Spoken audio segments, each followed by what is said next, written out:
I'm Gwyn and welcome back to the Revolver Beatles channel, where we dive into the world of the Fab Four, past and present.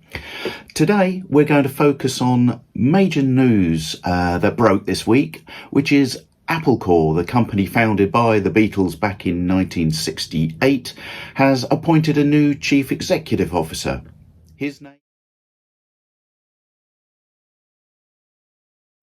His name is Tom Greene, and this marks a fascinating new chapter for the company that protects, promotes and preserves the Beatles' legacy.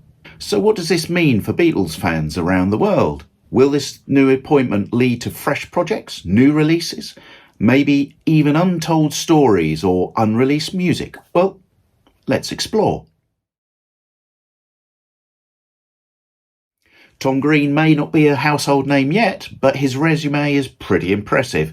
He previously worked as Chief Strategy Officer at Warner Brothers Discovery, where he played a key role in the global brand management, including that of the Harry Potter franchise. That's right, the same mind helping steer the Wizarding World is now in charge of the Beatles' business world.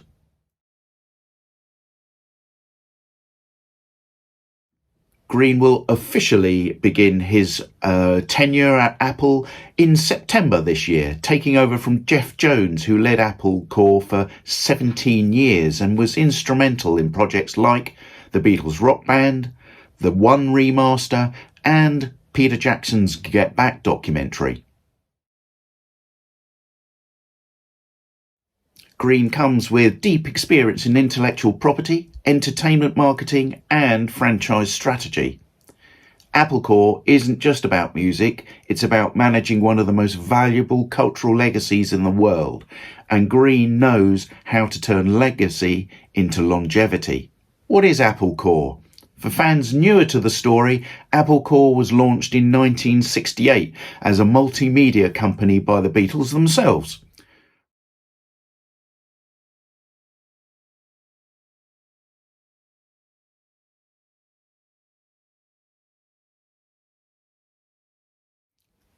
From Apple Records to Apple Films, it was the Beatles' vision of a creative playground for artists.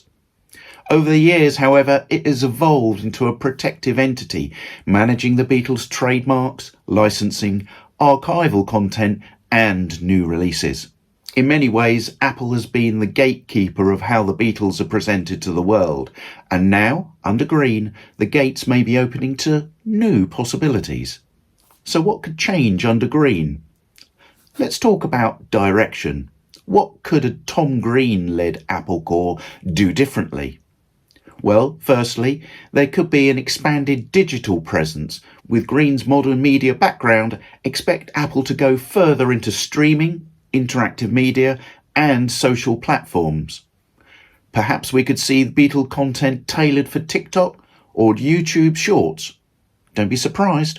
There could also be immersive experiences. Imagine a Get Back style virtual reality experience or interactive Beatle exhibitions using augmented reality. How about a performance-based experience along the lines of ABBA's Voyage show in London?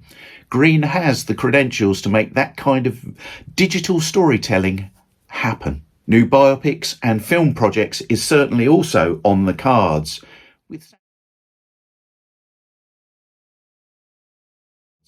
With Sam Mendes' Beatle biopics on the horizon, Greene may help to shepherd complementary content, documentaries, companion podcasts, or even mini-series for streaming platforms. We may also see more fan engagement and merchandising. Don't underestimate the power of merchandise. The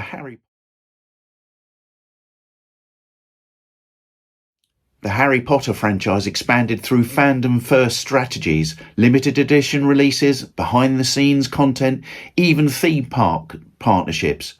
So, could a Beatles-themed immersive exhibit or musical be next? We'll have to wait and see.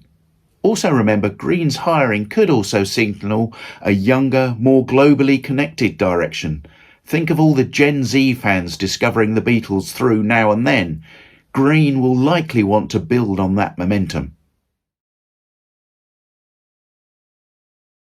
But with innovation comes responsibility. The balance between legacy and modernisation is a delicate one to tread. Greene will need to honour the band's artistic integrity while keeping them relevant for new generations. Under Jeff Jones, previously, projects like Love, Anthology, the remixed albums and Get Back were done with great care and approval from Paul, Ringo, Yoko and Olivia. Will Greene look to follow that same respectful blueprint? Given his track record with beloved properties, he's likely to approach this role not just as a business strategist, but as a custodian of culture. We already know that Greene needs to steer the 4 Sam Mendes movies to success, and this will be a mammoth undertaking and will place the Beatles' ongoing legacy into focus. How will the ongoing deluxe box sets be approached? This may well have already been determined, but there will, I'm sure, be aspects of these re-releases on which he will need to put his stamp. If rumours are right, then Greene will be in place to nudge a revised anthology project over the line, but we'll have to wait and see. Let's talk about some of the fan hopes. Here are some of the top things Beatle fans may want Greene to green light in the future. Firstly, it's the deluxe editions of the albums. Rubber Soul, come on, we've been waiting for this for ages now. Let's hope that gets the green light very soon.